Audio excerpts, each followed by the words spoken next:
Hello, hello, and welcome to episode number 24 of the Magic is in You podcast, the podcast designed to empower you to tune and tap in and turn on the magic that is already within inside of you so that you can truly embody your inner badassery, your empowerment, your magic, bring the light that you desire to in this world without anxious self-doubt holding you back and limiting beliefs holding you back so that you can actually create the impact that you desire, not just in your life, but in the lives of everybody around you. And oh my goodness gracious, I am so excited you are here today. My name is Kelsey Holmes. I am a women's empowerment coach, and I'm so excited to share with you today's interview with Bridget because she is a multi-passionate, magical badass. Oh my goodness gracious.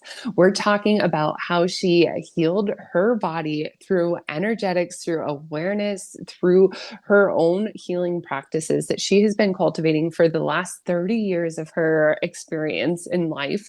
And as a massage therapist, Reiki healer, Kundalini yoga teacher, artist, creative, and how weaving and connecting to her creativity and creating art actually empowered her to heal herself, not just physically, but also emotionally, energetically, and spiritually. And this podcast is going to inspire you to dive into the woo, allow yourself to lock onto the logic, because she talks not just about the woo, but also how the woo is interacting with our physiological body. Oh my gosh, it's so good.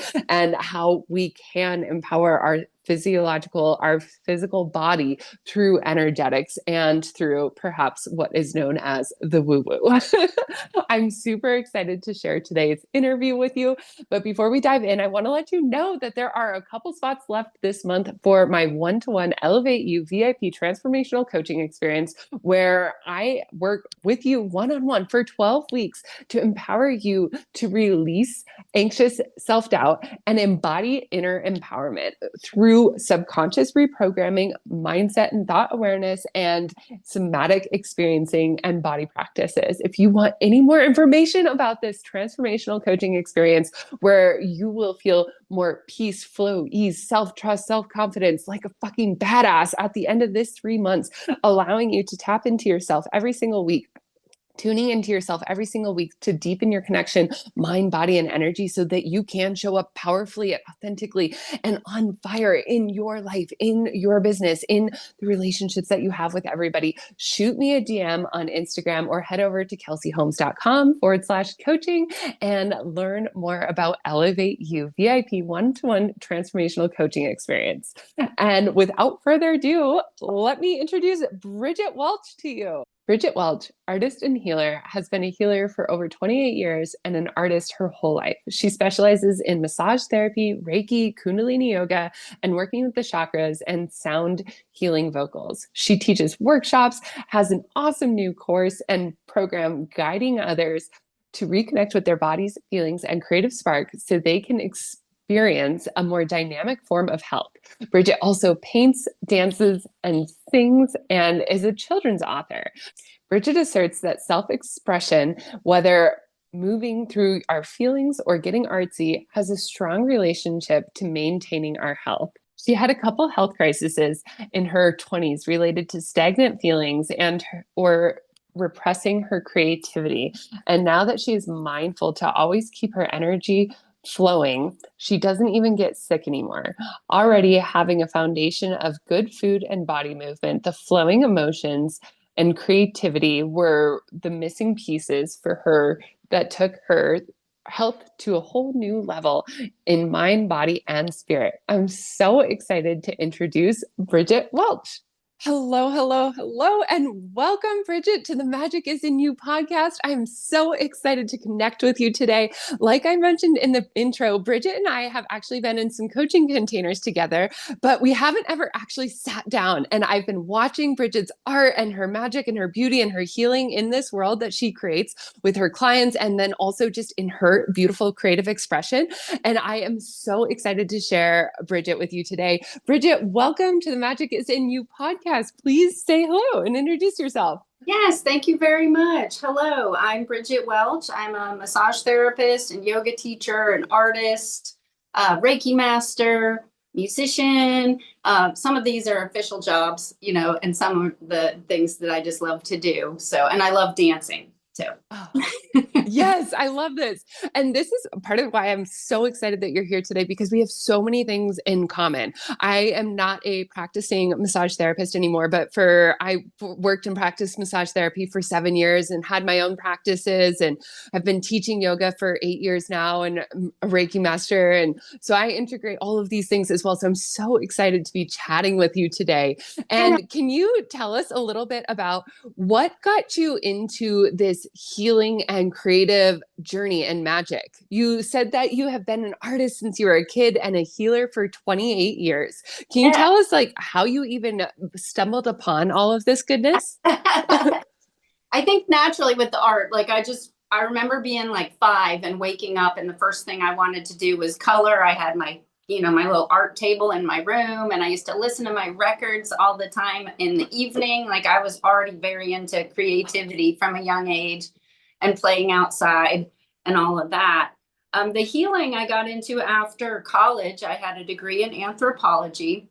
And actually, at the end of my bachelor's degree, the last semester, I had a class that I wrote a paper that was about healing in South America. And it started to make me think about healing more than just our regular model of healing with the doctors and stuff in our society. And then I was working a restaurant job because that's what you do with an anthropology degree, apparently. um, and somebody, a massage therapist came in as a person coming to eat, and he gave out his business cards. And I ended up going to him after I worked like 4 doubles and being like, wait a minute, as I was getting the massage, which was amazing.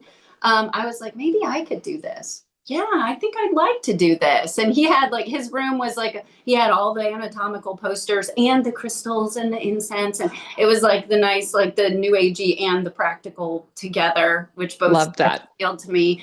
And so I ended up going to massage school, and that all happened when I was about 23 to 24. So I'm lucky I discovered that early. But I also had some health issues around that time. I had Epstein-Barr, which is a fatigue illness. And I'm usually this person with boundless energy. And I was so tired all the time. And even as I was healing from it, I wasn't all the way better. I wasn't back to like Bridget level energy. And luckily met a woman, the first day of massage school who'd been through the same health issues. And she's like, you need to go to my herbalist. So like the more I got involved in natural health, the more I got involved in natural health. We learned about chakras in school, and I was introduced to the concept that when like when you have an injury or an illness, it could be related to something being out of balance in an energy center in your body, representing an area of your life. And so I was beginning to try that on at that time and starting to observe my life, look back at different health issues and what went on, and draw a lot of connections.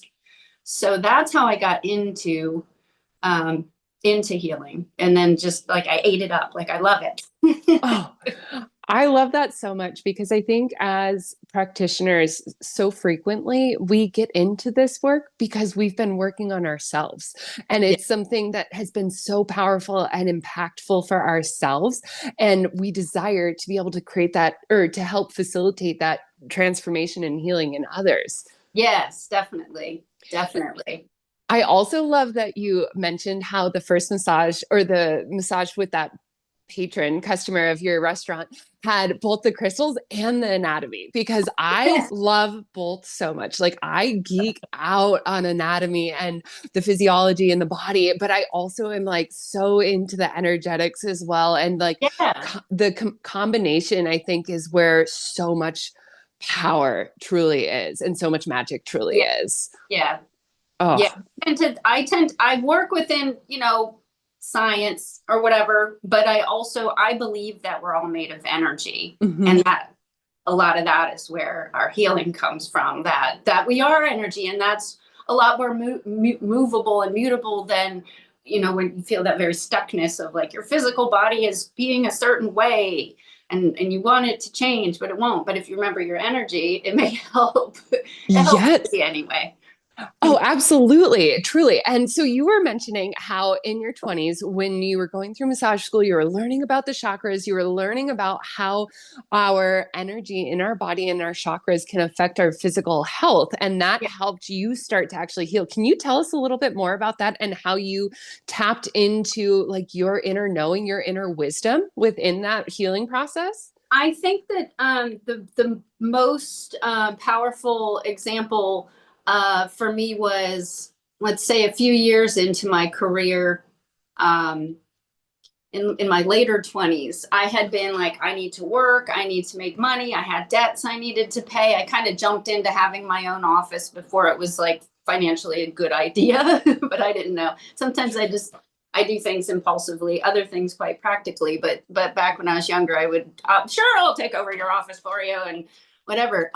So I was like, I need to work, I need to, and I was pushing my creativity aside for a few years. And thankfully, being a massage therapist and a yoga teacher are very fulfilling work. So I didn't really notice kind of like the loss of fulfillment of not doing art.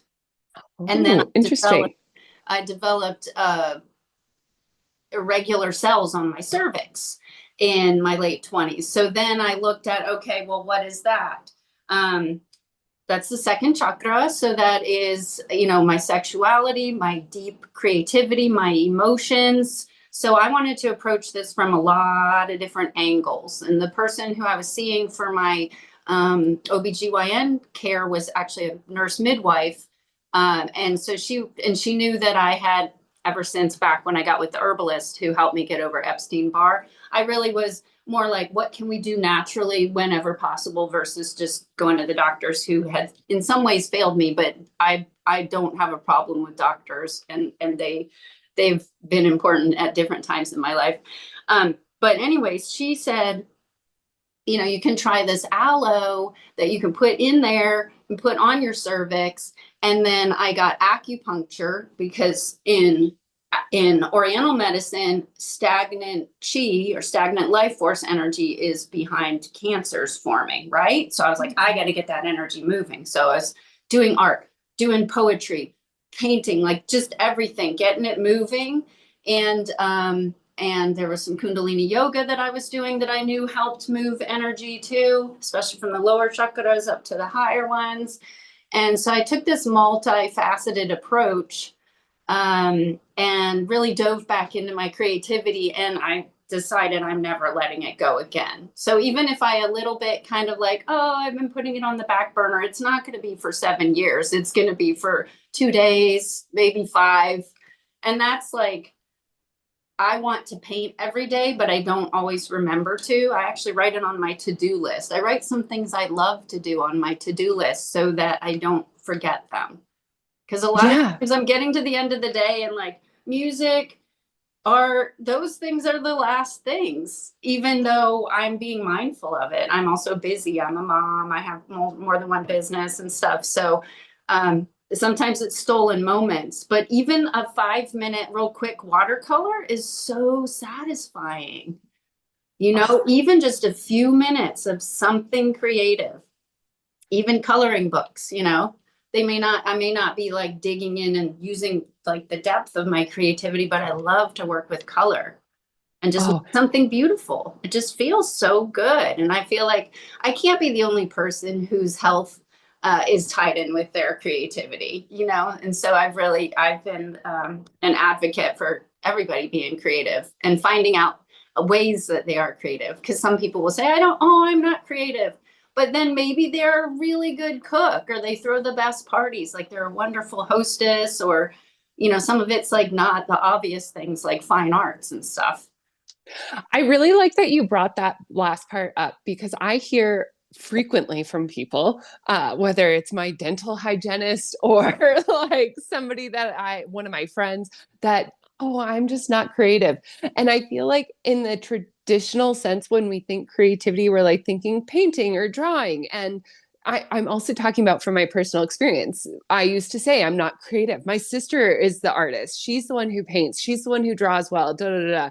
But then when I started to just play with the things that did create curiosity within me, then I Yeah. realized I really was super freaking creative, just not in this tiny little box I was putting this creative energy into. And Yeah. so I like that you bring that up, because I want to challenge people to, if you don't feel like you are a creative person, to try to actually think about where you are creative. Like you said, cooking perhaps, or maybe you're getting creative like in the way that you're expressing your and moving in your body, or maybe you're getting creative in the way that you're arranging your house or arranging your Mhm. crystals, like there's so many Or different ways people to be creative. put a lot of thought into how they express themselves with their clothes. You Absolutely. And if they're like, I'm not creative, and then they're always like dressed to the nines and they have, like the perfect accessory and everything. Absolutely. Yes. Oh my gosh. And I also really enjoy that you shared how even just 5 minutes, just tapping into that energy, tapping into that flow of creativity, just even for 5 minutes, it doesn't, especially when you're practicing it regularly, it doesn't take long to get into that creative energy and that creative Yeah, flow. right. Yeah. You can kind of Absolutely. drop into it. Like I'll be like, oh, I mean, we're sitting at my kitchen table here. My art stuff's on one half of the dining room. But I always have some painting stuff or drawing stuff on the table, like almost always, because it's just me and my daughter, so we don't need all four seats, right? Mm-hmm. So that way it's calling to me. I come in the room and I'm like, well, I haven't painted yet. And say if I started a painting last night and I can see it today, it's going to even more make me be like, oh, you know what? That needs a little pink or whatever. And get Yes. there. And sometimes I'll swirl in and do a couple things and then go do things for my business and then move the laundry and then come back and paint again.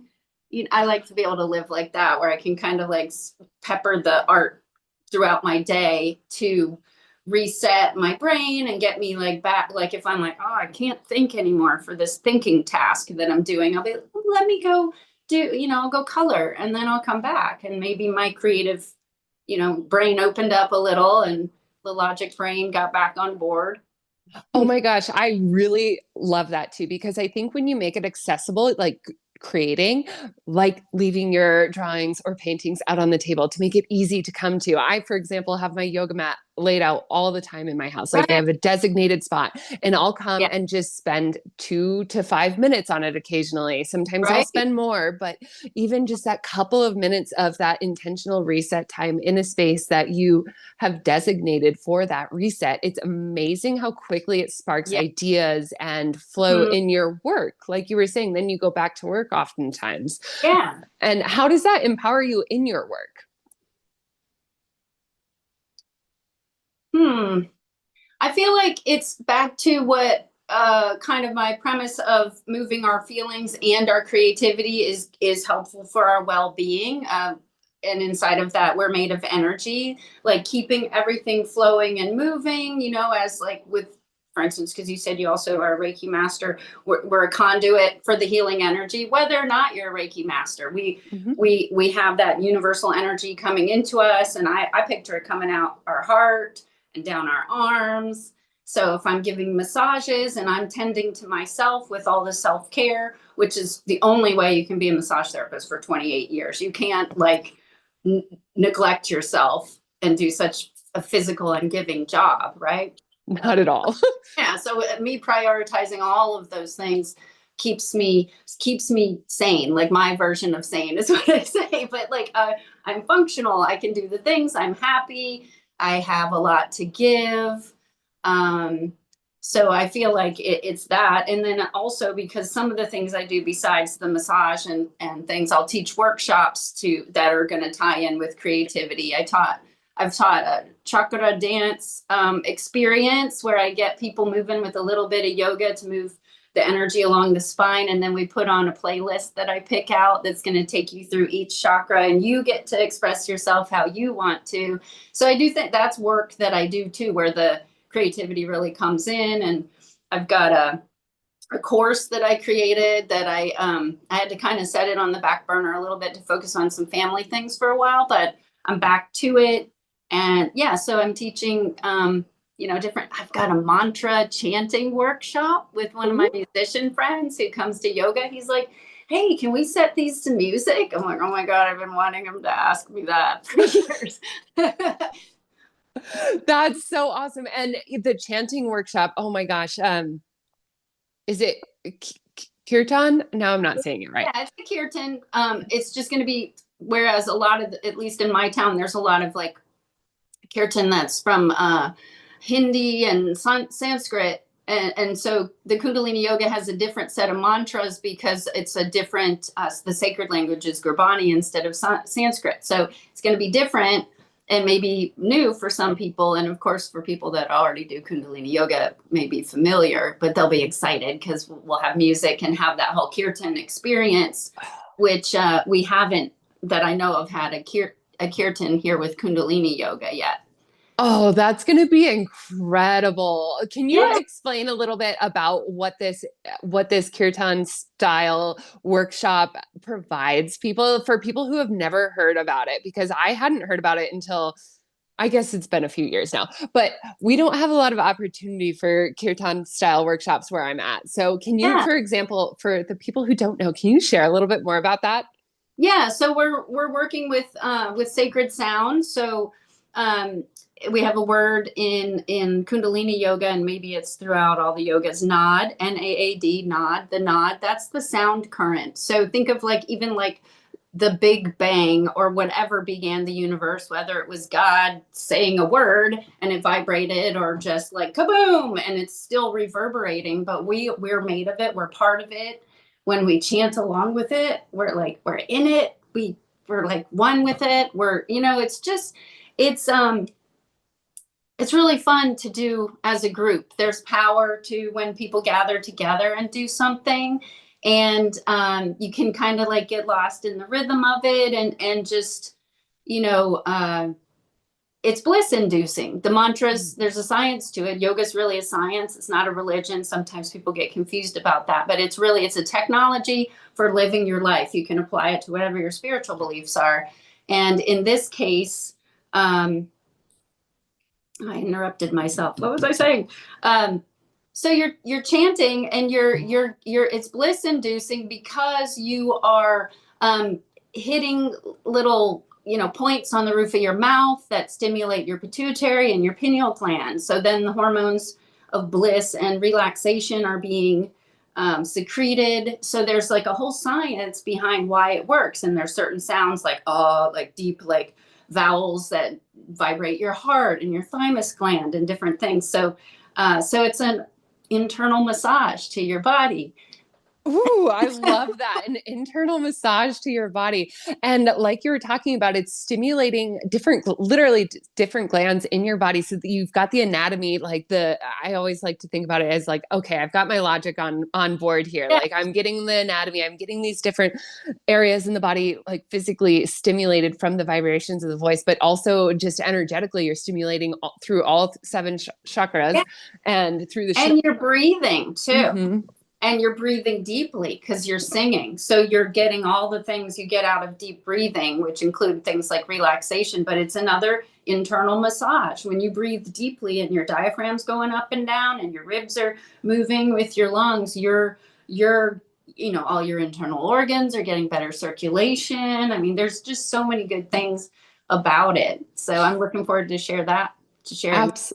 Absolutely. And the collective energy is so powerful. If anybody is listening and you have an opportunity to go to one of these workshops, highly, highly recommend it. And if you're is it Fort Lauderdale area? Is that right, Bridget? I'm up in Tallahassee. Oh, Tallahassee. Yeah. Excuse me. If you're in the Tallahassee area, get a hold of Bridget because this is a magical journey. Yeah. And I'm hoping That's to do more of it too. Like we're rehearsing and preparing for one. We're about to set a date for it, but we're already like, well, we can be thinking about our mantras if we're going to use some different ones and whatever the favorites were from this one. And like we're seeing this being an ongoing thing, oh, hopefully in our town and maybe expanding outward from there. Oh, that is so exciting. Congratulations on that new adventure. That's super fun. So, can you tell me how you weave all of these different incredible creative arts and healing pieces into the work that you do with your clients? I know you have several different, or obviously quite a few different modalities. Do you Yeah. typically work like in massage realm and then into these other realms, or do you weave these together? How do you work with your clients? Well, mostly I have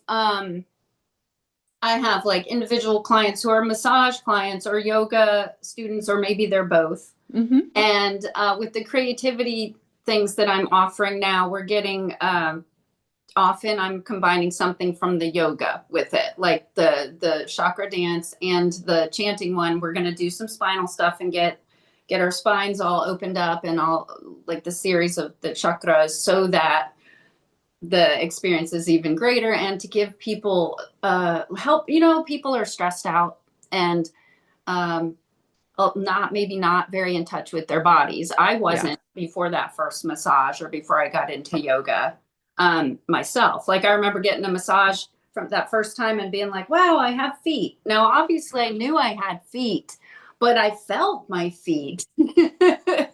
Which is a completely different experience than knowing you have Yeah. feet, actually being able to feel and embody that feeling of feet or of having feet, excuse Yeah. me. So what I'm saying is that in this world, people are stressed and they're disconnected. And so part of it is me helping them reconnect and then giving them like some kind of experience that's creative and fun that ties in with it. Now you're in your body.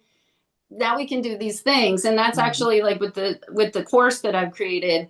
It's a lot of it is about, it's called Inviting the Muse. And a lot of it is about helping people settle in and become more connected to their body, their senses, their feeling self, kind of drop out of the logic mind a little. And, that you may employ that to problem solve while you're doing creative things too, of course, but to get to tap into, since a lot of us are a little disconnected or shut down just to survive the world, then my goal is to help them, gently, because that's how I'm not a no pain, no gain type of person. I really want to help people in ways where a little bit here, a little there, and they get more and more comfortable.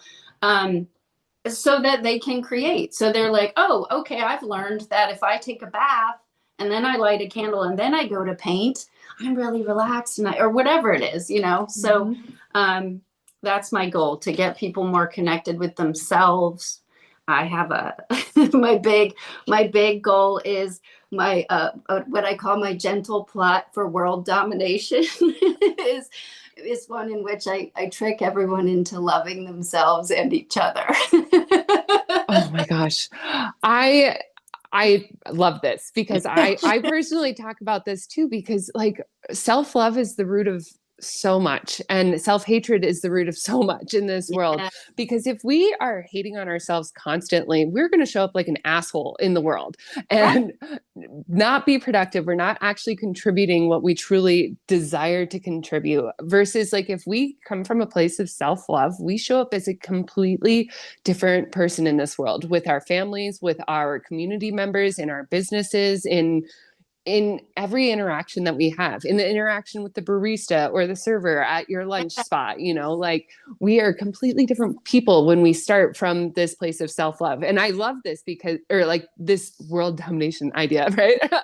From coming from self-love, because this is really where it starts. Is I I have this theory that if people, like, if as a whole, we could love ourselves individually, each and every single one of us, like, we wouldn't even recognize this world. It would be so peaceful, so abundant, so creative, so full of art, Yeah. because it's right here. It's this root in each and every single one of us. And so the work that you're doing by empowering people to connect back to themselves and tap into this magic that's already within inside of themselves, this is not just for them, it's for everybody that they interact with. Yeah, really. 100%. Yeah. Mm. Yeah. I could see it impacting everyone in their life, them and everyone in their lives. Yeah. Mm-hmm. And if you think about like the connection of the globe, it used to be every, like, you're connected to everybody in the entire world by 7 people, like through a chain of 7 or whatever that little idea was. And I feel like it's probably tighter now with the way the internet is, and like how like maybe that's a face-to-face connection, but like the way the internet is and the way the world is, we're really super tightly connected. And so if we can really start focusing, rather than on what other people should or should not be doing, Yeah. start focusing here, it's amazing how much expansion, love, peace, abundance, impact that we can create, I believe. Yes, yes. And now I remember I wanted to say, in the concept of it's already inside us, like the Yeah. magic inside you, right? Hmm. So it makes it less hard, seeming when you realize it's actually there. The Yeah. self-love is actually in there. Hmm. The creative energy, the all of your magic, all that stuff, it's there. Life happens and it gets like goo or gunk or dirt on it, and you can't see it sometimes, but it's there.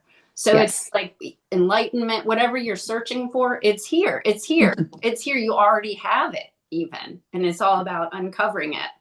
And so that I feel like that's encouraging because it's not way out there and I'll never get it if it's something you desire to cultivate. It's in you.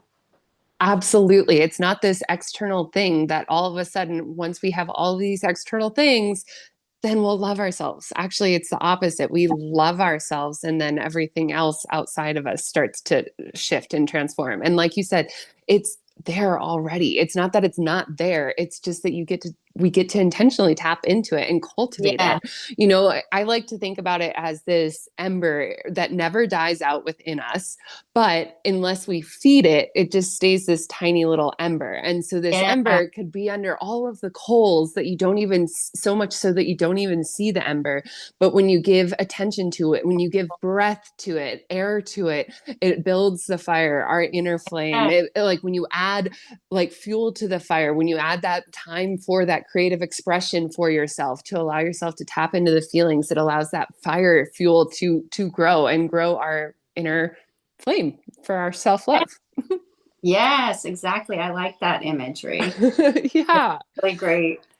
Oh, and so you have been on this beautiful healing journey, not just for yourself, but for others as well. What are some of your favorite, what are some of the things that surprised you a lot along your healing journey that you didn't necessarily anticipate or expect?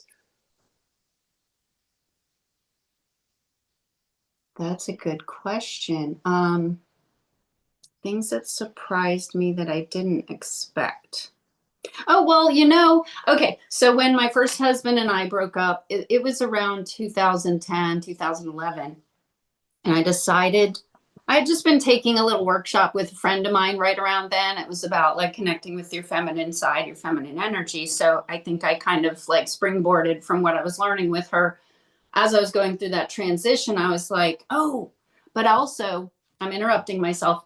Um, I committed to feeling all my feelings, but I also had noticed in my Kundalini yoga practice, which I had already been doing for more than a decade, that whereas in the beginning of my practice, and I had some spinal issues and stuff that I was working out, I could kind of feel energetically opening happening over several months through my spine, and until at some point I was meditating and I could feel like my third eye tingling a little. I don't always feel stuff, but at that time it told me, oh wow, I've really moved through this.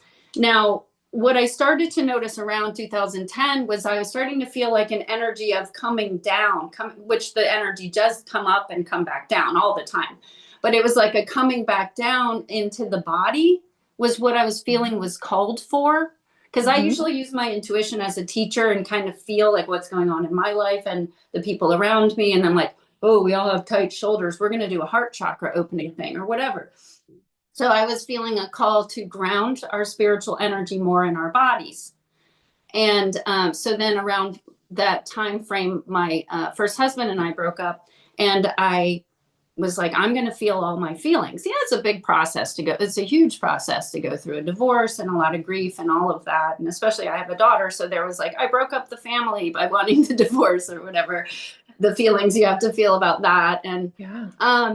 so I committed to feeling all my feelings. And within a couple years, I didn't get sick anymore. Now I did get sick a couple more times, but I think the last time I was sick was like 2012 or 2013, like actual sick with like a virus or a cold or anything worse.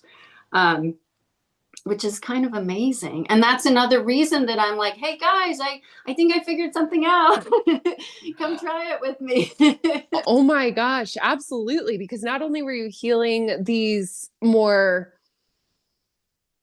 I don't know if serious is the word, but Yeah. these different diagnoses, not only were you healing those, allowing yourself to feel your feelings also healed you from being, contracting viruses just when you're Yeah. out and about. And I think part of it is because of the learning about the chakras and just that always being kind of in my mind. If I start to like have an ache somewhere or something or a scratchy, my throat's a little scratchy, then I might check in, okay, is there something I'm not saying? Or, say my hip hurts and I'm like, I wonder what that's about. So I'm always kind of checking in and thinking about what the message is that my body's trying to tell me now so that I can listen now. Because if I don't listen, then it will be like, here's a disease or here's an injury. Now I did have the head of my Kuan Yin statue, the goddess of compassion, fell on my foot on January 1st. So I still get injured. Things still happen, but Yeah, and there were some lessons in that too.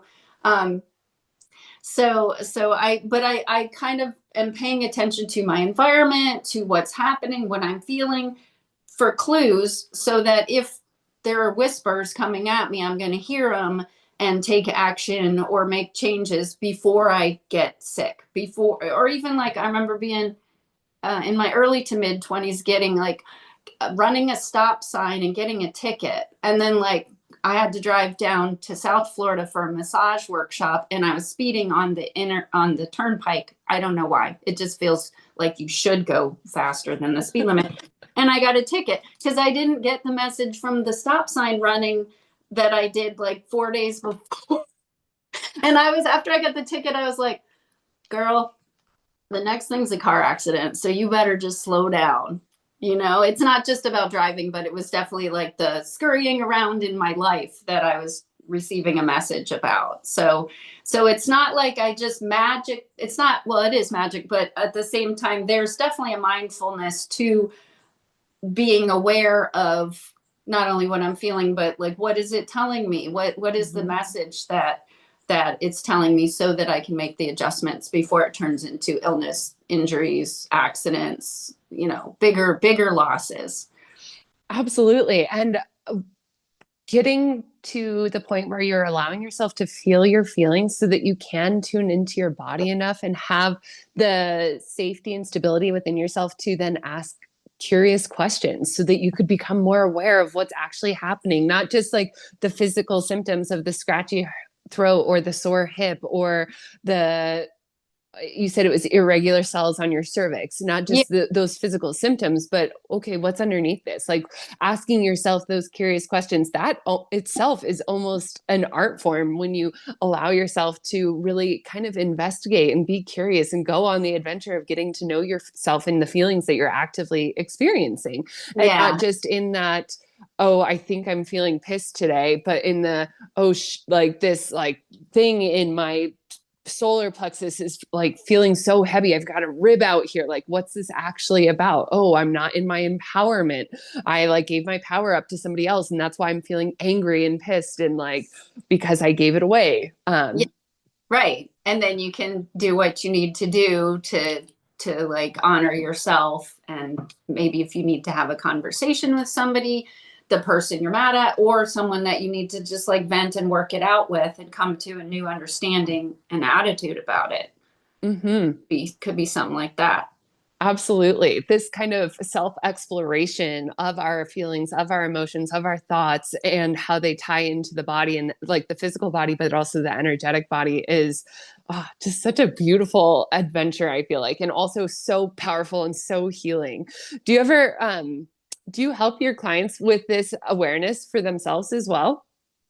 If they're open to it. I Yeah. in my early in my career, I wanted to tell everybody, but I noticed that certain people, like whatever their framework was, they maybe some like a specific religion that's kind of like that doesn't want you to have a different perspective or something like that. Yeah.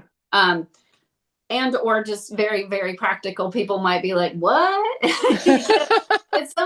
I had like a friend of mine became a midwife, and she kind of inherited somebody else's uh practice in another town, and she was getting ready to move to the new town, and we were all going on a canoeing adventure. She lived near a river. We went to get her and head to the river, and she comes hobbling out of her house, and she's like, I don't know what's the matter with my leg. It's just hurting really bad today out of nowhere. And I said, it's because you're afraid of taking a step forward in your life into this new thing. And she's like, oh my gosh. And then like it did clear up quickly after that. So I can't always tell other people why, because I don't always know. But Well, sometimes it's so easy. Like another friend, we were at a yoga retreat, and he had told me his mother had died recently, and he got a bunch of sand in his eye or whatever. And we were talking about, I was like, have you cried about your mom yet? He's like, no. oh, So, sometimes it's almost like real obvious to me, mhm. in me or someone else. And so sometimes I bring things up, and sometimes I just make note of it. Like say, if it's a massage client, sometimes if I know what's going on in their life, depending again, if I feel like they would be open to that discussion. I feel like I'd like to kind of bring it a little more into the forefront because it is useful information. Mhm. Um, and maybe people are more ready for it now than like 20 years ago when I was trying to bring that about. Yeah. I find it really interesting because this is something that I do for myself. I ask myself questions when I notice different things coming up in my body at this point in my practices. I do this for myself frequently. I don't do it with clients by at this point either, but I was just kind of curious if you do it with clients because I feel like even asking questions to people and like being like, okay, so like, you know, how does this affect your life or what is going on in your life when you bring it back to like something that's happening now, it helps them to just like be curious about how their body, how their energy, how the things, even like the sand in the eye, it's like that's not a mistake that sand got in Yeah, his eyes so that he was able to even have an excuse to cry right. after Yeah. grieving his mother. Like he Yeah. didn't need that excuse, but for some people who are so used to holding their emotions so tight, not to be seen, Yeah. for all of the conditioning reasons that we've Right. had. These Exactly. experiences, like getting sand in the eye, happen for us so that we can actually process, feel, and release. Because emotions, all they want is to be felt. And when Yeah. we allow ourselves the time to sit with, like, for example, a physical symptom, injury, whatever, and understand the perhaps energetic and emotional underlying of it, I think it's a super powerful practice that I don't actually hear many people talking about. Yeah. I feel like I do talk about it more openly with my yoga students because, I'll be like, today we're dealing more with chakras, like Mm-hmm. right there. It's the subject matter. It's all interwoven in there. So there I can really be talking more about that, or even, why we're doing this exercise, what's going on in the lower back when we're doing this, we're opening this and that. And so it is useful. And I'm so glad that there are people I get to share it with who are curious. And like I said, I will be bringing, this has been something I've been contemplating before this conversation, like this year, going, should I be bringing that more into because it's literally like, I'm thinking about it all the time. I mean, Mm-hmm. like, I'm not even thinking, it's like, I'm knowing about it all the time. Like, it's there. It's one of the lenses I look through all the time. Absolutely. It I, sounds I'm very also natural. kind of paying attention to, like I said, my environment. Sometimes I get little clues about life or whatever from a bird flying by as confirmation, right when, like, a bird that you're not going to see a bunch of. It's like, oh, a Mm-hmm. wren. Well, there's like 20 of them in the front yard, but there goes a hawk. And that was like right when I was thinking the thing or whatever, and I'll be like, see. Yep, absolutely. And we can play with like listening to our intuition and like not just for our body, but just for our life in general. I love how you use the example of the bird. The other day I was driving to run some errands and I've got all these different roads that I can take and I often play with my intuition. Oh, which direction do I want to go today? And I feel into it. And I took Yeah. a direction that I don't normally take. And I come up and over the hill, and there's two big, beautiful sandhill cranes flying over, which Oh, they're no. in the area, but I don't see them that frequently, like at all. Like I hadn't seen any this year, and I still haven't seen any since. But it was just that Yeah. little, I feel like it's a wink from the universe of like, yeah, Yeah. you listen to your gut, you listen to your intuition, you listen to your knowing, and practicing it on tiny little things, silly little things like which direction you're going to go to Costco. Helps us also understand and practice that within our body. So when we are thinking about something that feels a little bit more serious, like our health versus just the way we're going to run our errands, then it helps us feel that self-assurance within our knowing, within Yeah. that inner knowing. Yeah. Wherever and however you're practicing it is going to feed that knowledge for every place that you want to apply it. Mm-hmm. Yeah. And this is the magic that is already within inside of all of us. And it's allowing yourself to fine tune that magic within inside of you. Could you share a little practice that you do or that you do with your clients that helps you fine tune and really connect with your knowing and your intuition and that feeling inside of you? Well, every morning I do a Kundalini yoga set that is one that I feel works really well for me and what my needs are. And then I do a meditation from Kundalini yoga. And then I do visualizations. And the visualizations that I do are based on elements from nature. So I picture, and some of this I want to credit a friend of mine, Ann O'Brien, who's a psychic healer I've known since I was 12. We're the same age.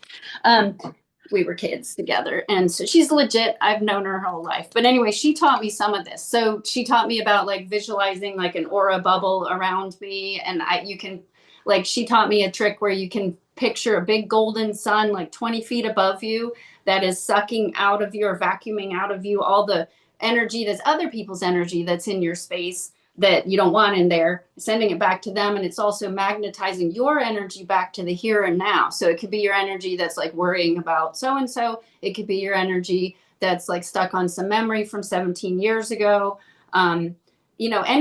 Anywhere that your energy scattered, every morning I'm calling it back in at least once a day during that morning practice, which is a given. I always do it. So then I'm imagining that among other things. But when I make my aura bubble, I like to put fire, my fiery soul. So I imagine like almost like turning on a gas stove, like Oh, I love that. there's all the Bridget fire. And the water sometimes it can be the ocean. There's like a swimming hole here in Tallahassee that sometimes I picture that water or a river. That's my emotion. So these elements parallel some like tarot and other symbolisms. Air, so I gotta have like I'm on a mountaintop or out in some big place like where I can really feel a lot of air around me. That's for my clear mind. I do let's see, earth. Okay, so I kind of like there's a mountain and I'm sort of part of the mountain, so I've got like this really steady like the methodical energy I need to like reach my goals and stuff. I've identified that that's like an earth. I don't have a lot of earth in my astrology chart. So I'm trying to figure out what earth is. It's grounding there somewhere. Like, with the fire and the water. But anyway, yeah, so I've got that grounded and solid energy. And then I've started putting a Superman. I love it. Because I noticed that I don't know, I kind of wanted that like some like protective, like I got your back type of energy inside of me. So that's my own personal Superman energy. And then I also do lightning for stamina, which I have a lot of, and inspiration. So like you think of like the flash of inspiration. So I'm like, you can play with anything like that. And I am not one who thinks of myself as being very visual, but I am a feeler.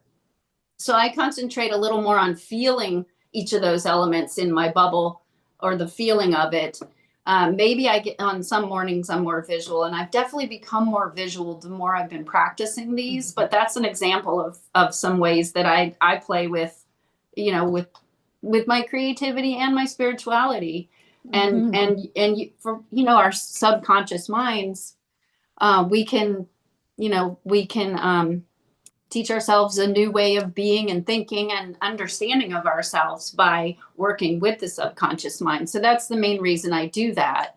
Um, so that I feel really strong and ready for my day and like filled up with me and not other people's goo. Maybe Mhm. some of my own goo in there. Uh, but yeah, so that's just an example of the kind of thing. And so I have like in my course that I created, there are some guided meditations. Some of them are based on some of the ones that I do for myself.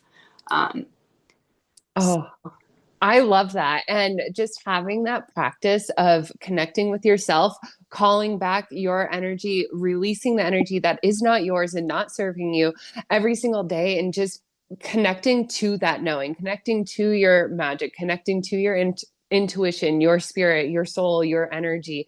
That is such a powerful practice, powerful and underrated practice. I think yeah, that like it doesn't have to be this huge long thing, because I would correct me if I'm wrong, but I would imagine there's some mornings that this the calling back of the energy is perhaps a few minutes, and then sometimes an hour.